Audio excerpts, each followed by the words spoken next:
This is Dante Williams, and you're watching Dante's Boxing Nation. This is Showtime Sean Portman. Filipino Flash, Jesse Burns. This is Al Bernstein. You're watching Dante's Boxing Nation. Hi, I'm Sugar Ray. Chick Shape. Sergio the last name more. Dante's Boxing Nation. Boom, boom, boom, boom. Yo, this is Deontay the Bronze Bomber Wilder, My name is Gennady Golovkin. and you're watching Dante's Boxing Nation. Hi, this is Julian Jackson, and this is Dante Boxing Nation. This is Julia Jackson, and you're watching Dante's Boxing Nation. All right.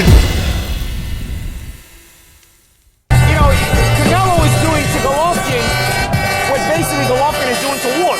So as frustrating as it is for Golovkin to not get Canelo, now he knows what Andre felt with him. Now, Paulie Malignaggi, he said he feels that basically Canelo is doing to Golovkin what Golovkin did to Andre Ward. What's your response? You know, I think that you have to go back and look at the history of those talks. If you recall, well, first of all, let me say this: I think Andre is a great fighter. I think Andre is top 3 or 4 in the world pound for pound, whether he's been inactive or active. But if you remember when he had all those issues with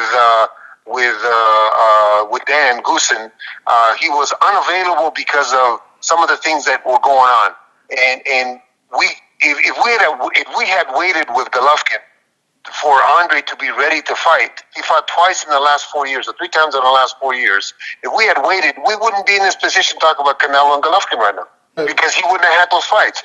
Then when he got that resolved, then he signed with Rock Nation, and if you recall, he said when he signed with Rock Nation, he needed a couple tune-up fights to get himself back into the groove.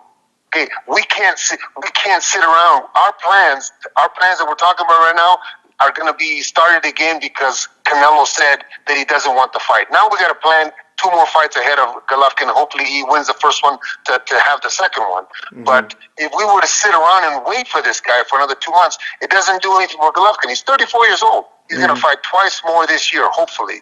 So now, when Andre had those issues, and when he says that they made an offer, that's very true. They did make an offer. They made an offer after we agreed to fight Lemieux, okay?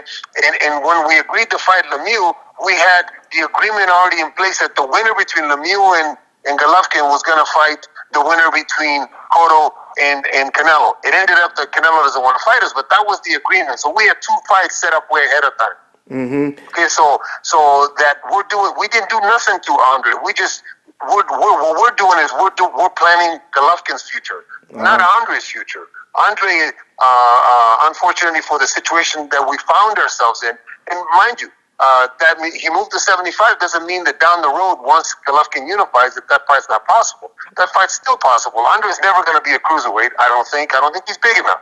Mm-hmm. And Golovkin will probably top out at 175 if he does, because not only Andre will be there, maybe Kovalev will be there, maybe there's some other big names that will be at 75.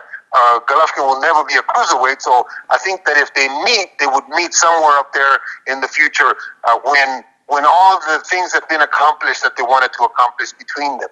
With Andre accomplishing some of the things that he wants to accomplish, beating Kovalev is one of them, and then hopefully Golovkin unifies the belts and then wins the belt to 68. But those are things down the future. But it was never an intent to keep that fight from happening. What it was is the circumstances just didn't present themselves for that fight to happen.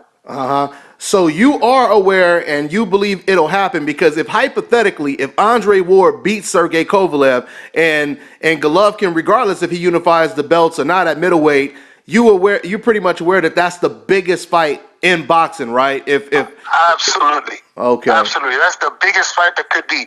If Andre beats Kovalev, the fight between Andre and Golovkin, somewhere down the road, is the biggest fight, at least in the foreseeable future. Other than this fight between Canelo and Golovkin, but if Canelo is talking about taking some time to grow up, well then we haven't got that time. This kid's 34 years old. Yeah. Okay, so that fight is absolutely the biggest fight that's on the horizon. Yeah. Once he beats Kovalev. Absolutely, absolutely. Well, I once again, Abe, thanks for your time, man, and I look forward to seeing what's next for Canelo and what's next for Golovkin. This is getting interesting, man. Just keep the pressure on him. Yeah, absolutely, will do, man. So, All right, Dante. hey, thanks for your time, bro. I'll catch up with you later, man. Okay, bye-bye. All right, bye. Hi, you're watching Dante's Boxing Nation. Woo!